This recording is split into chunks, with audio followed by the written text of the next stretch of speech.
Sejarah Lao Tse. Lao Tzu atau kadang disebut juga sebagai Lao Tse, pendiri aliran Taoisme, adalah tokoh yang misterius. Sebagian orang bahkan menganggap bahwa beliau hanyalah sekedar mitos atau manusia setengah dongeng belaka. Bahkan nama aslinya pun tidak ada yang mengetahui. Lao Tzu adalah sebuah gelar atau sebutan yang berarti guru tua atau sesepuh. Sebagian ahli lagi mengatakan bahwa beliau hidup pada sekitar 600 tahun sebelum Masehi, hampir sejaman dengan Sang Buddha. Menurut buku sejarah Tiongkok yang ditulis sekitar tahun 11 sesudah Masehi, Guru Agung Lao dilahirkan di Provinsi Henan, di ibu kota Loyang, negara Chu. Beliau bekerja sebagai ahli sejarah, ahli perpustakaan, pembimbing bagian arsip pemerintahan, astrolog, bahkan peramal. Beliau menikah dan memiliki seorang putra bernama Sung yang kelak akan menjadi jenderal kerajaan Wei. Selain sebagai pegawai pemerintahan, beliau juga sangat tekun berlatih olah batin. Tidak banyak kisah hidupnya yang bisa kita ketahui hingga saat ini. Legenda menceritakan bahwa ketika beliau meninggalkan keduniawian dan ingin mengasingkan diri atau menyepi ke Tiongkok Barat, seorang penjaga gerbang bernama Yin Xi mencegatnya di perbatasan Han Kukuan. Orang itu berkata, oleh karena Maha Guru hendak mengundurkan diri dari dunia, murid mohon dengan tulus agar Maha Guru berkenan menuliskan sebuah kitab. Setelah itu, Guru Lao menulis sebuah kitab yang hanya terdiri dari 5.250 huruf yang di kemudian hari dikenal sebagai kitab Tao Te Ching atau kitab suci Taoisme yang masih langgeng hingga hari ini. Sesudah itu beliau pergi dengan menunggangi seekor kerbau sambil bernyanyi menuju ke sebuah pegunungan dan tidak pernah terdengar kabarnya lagi. Legenda mengisahkan bahwa beliau kemudian menjelma menjadi seorang dewa yang bernama Tai Shang Li Lo Kun atau Tai Shang Lao Chun. Metafisika Taoisme. Sebagaimana 31 alam kehidupan dalam agama Buddha, agama Tao juga mengenal konsep 32 alam Taoisme yang terdiri dari 6 alam nafsu, 18 alam surga atau alam dewa wujud, 4 alam surga dan alam dewa tak berwujud, dan 4 alam suci Taoisme. 6 alam nafsu Taoisme adalah sebagai berikut. 1. Alam kuning dari Maha Kaisar. 2. Alam kumala sempurna dari Maha Terang. 3. Alam haton dari terang murni. 4. Alam pingyu dari janin misterius. 5. Alam wenju dari terang asal. 6. Alam moi dari 7 bintang. 18 alam surga rupa datu Taoisme adalah sebagai berikut. 18 alam surga rupa datu Taoisme adalah sebagai berikut. 1. Alam Yue Heng dari kekosongan. 2. Alam Mengi dari Taiji. 3. Alam harmoni yang dari terang merah. 4. Alam Gonghua dari terang misterius. 5. Alam Zhongpiao dari bintang. 6. Alam Hongjia dari Zolu. 7. Alam Tangyao dari terang kosong. 8. Alam Duanjing dari terang mengamati. 9. Alam Gongking dari terang misterius. 10. Alam Jiao dari terang besar. 11. Alam Kongseng dari kendaraan asal. 12. Alam Huangyai dari Mahadamai. 13. Alam Jifeng dari Xianding. 14. Alam Xiaomang dari kuning asal. 15. Alam Wongchong dari Maha Kuning. 16. Alam Jiangyo dari tanpa pikiran. 17. Alam Yuanle dari Sangdi. 18. Alam Yungxi dari tanpa batas. Di alam ini ada wujud namun tak ada nafsu. Tidak ada penyatuan antara yin dan yang. Makhluk-makhluk di sini muncul secara penjelmaan dan hidup dari cahaya dharma. 4 alam surga arupa datu. 4 alam surga arupa datu Taoisme adalah sebagai berikut. 1. Alam Xiadou dari Maha Halaman. 2. Alam Yuandong dari pemahaman mendalam. 3. Alam Miao Cheng dari naga besar. 4. Alam Jinshan dari kenikmatan halus. Dalam surga arupa datu Taoisme, tak ada wujud maupun nafsu. Makhluk di sini halus adanya tanpa pemikiran akan wujud. Meskipun mereka mempunyai wujud seluas ratusan kilometer, mereka sendiri tidak menyadarinya. Hanya para makhluk suci yang dapat melihat alam ini. 4 alam suci Taoisme adalah alam Changrong, 2 alam Yulong, 3 alam Fandu, 4 alam Jiai. Sutra atau kitab suci Taois menyebutkan bahwa di bawah tingkat keempat alam suci terdapat 28 alam dewa yang dikategorikan dalam triloka atau 3 alam. Di setiap alam itu terdapat kaisar atau dewa. Makhluk di sana adalah mereka yang memiliki kebijaksanaan besar yang telah berlatih dan menumpuk pahala di bumi. Bagi mereka, hal makanan dan pakaian tidak pernah menjadi masalah. Mereka bebas dan bahagia, datang dan pergi dengan cara terbang. Tetapi makhluk di 28 alam dewa belum berhasil mengatasi hal hidup dan mati.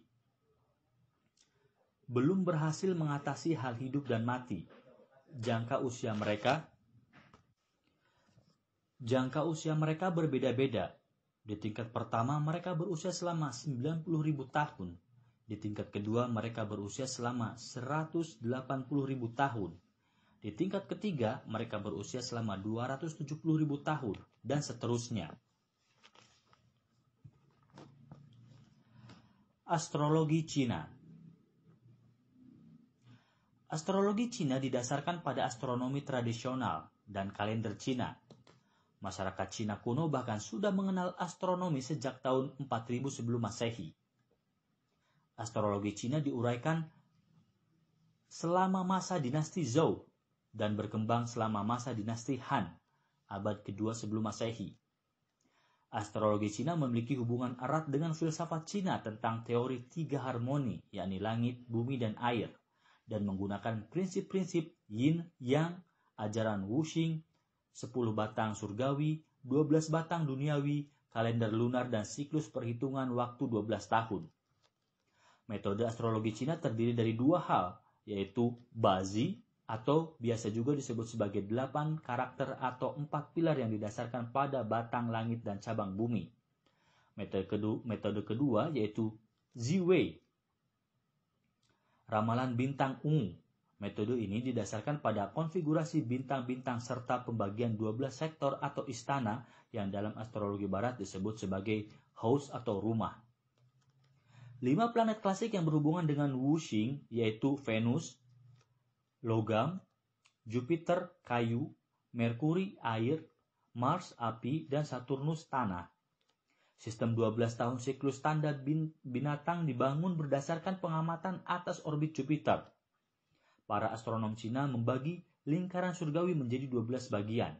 Siklus 60 tahun terdiri dari 2 siklus terpisah yang berinteraksi dengan satu sama lain.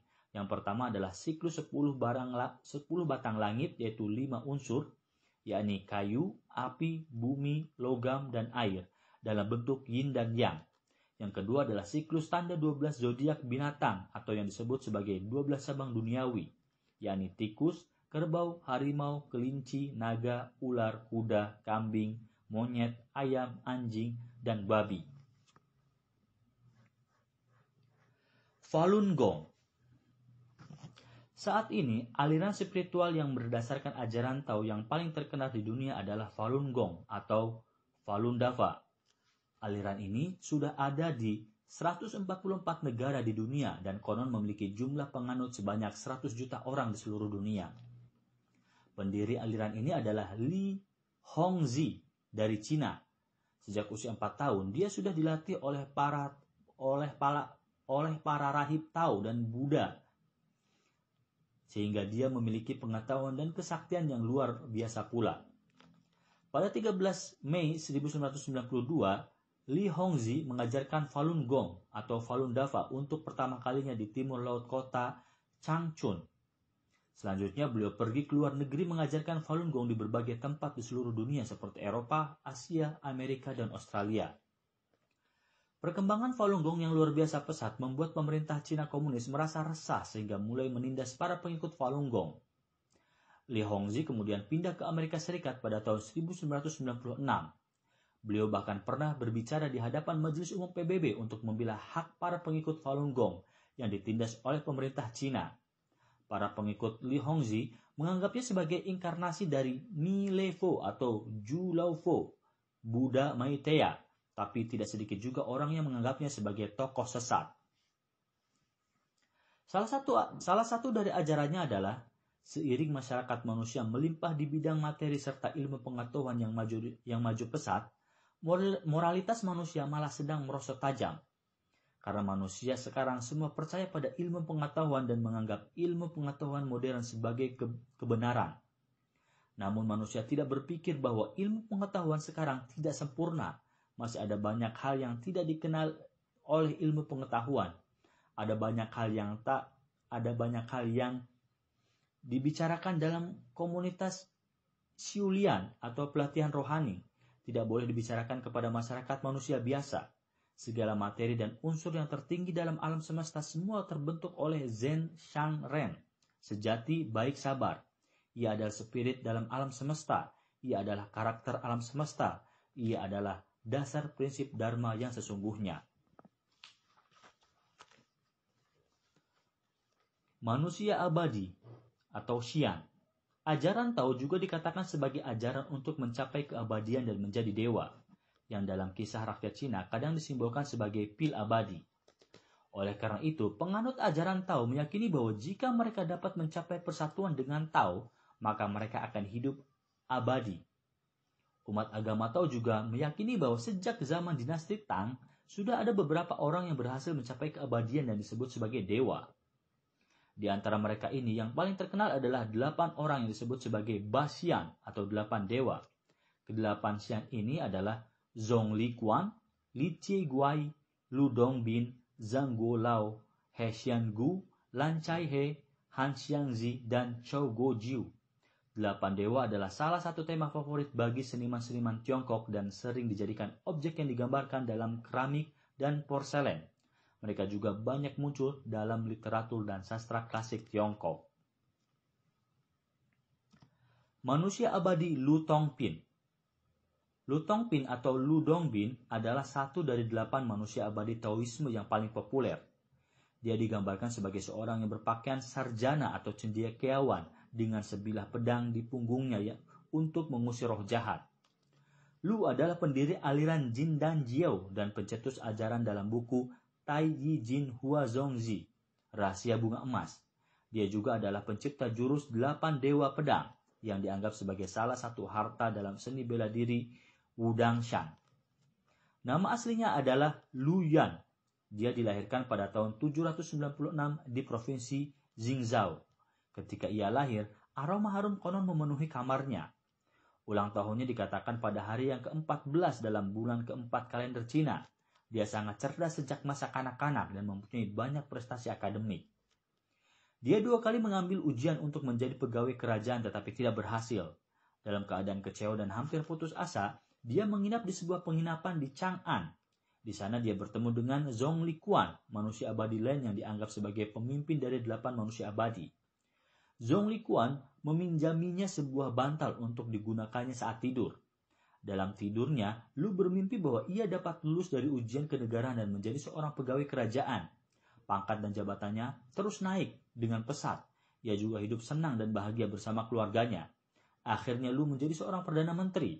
Namun kemudian dia dikhianati dan seluruh keluarganya dihukum mati dan dirinya diasingkan dalam keadaan yang sangat menyedihkan. Di tengah ketakutannya, Lu terbangun. Sambil tersenyum, Zhong Liquan mengatakan kepada Lu bahwa mimpi yang dialaminya adalah gambaran nasib dan masa depannya yang akan terjadi. Lu heran dan bertanya bagaimana Zhong Liquan dapat mengetahui mimpinya. Zhong Liquan menjawab, kebahagiaan terbesar dalam hidup adalah menjadi satu dengan Tao, dan kesengsaraan terbesar adalah menerima terlalu banyak dan kemudian susah untuk melepaskannya. Lu sangat kagum dan memohon agar Zhong Liquan bersedia menerima dirinya sebagai murid. Zhong Liquan berkata bahwa Lu harus melewati ujian-ujian berat dahulu. Zhong Likuan kemudian mengujinya dengan 10 ujian ilusi berat yang menguji karakter dan kemurnian hatinya, namun Lu berhasil melewatinya. Zhong Likuan akhirnya menerima Lu sebagai muridnya. Saat gurunya, yaitu Zhong Likuan, berhasil menjadi abadi dan akan terbang ke surga, dia berkata kepada Lu bahwa jika ia terus berlatih tahu dia juga akan mampu terbang sendiri ke langit dengan segera. Lu Dongbin menjawab gurunya bahwa dia akan terbang ke surga hanya setelah ia berhasil menerangi semua makhluk hidup di bumi. Lu Dongbin berlatih tahu untuk waktu yang lama dan akhirnya ia berhasil mencapai keabadian dan menjadi dewa. Meskipun Lu Tongpin terlahir lebih dari 1200 tahun yang lalu, tapi Master Lian Sheng, pendiri aliran Cheng Focung dan penekun ilmu Tao, murid dari guru generasi ke-14 dari aliran Xingchen Taois Jingchen di Gunung Jiji, Taiching, Taiwan, yang memiliki gelar sebagai Bangau Misterius, mengaku sempat beberapa kali bertemu dan berkomunikasi dengan Lu Tongpin yang dipanggilnya sebagai sesepuh Lu.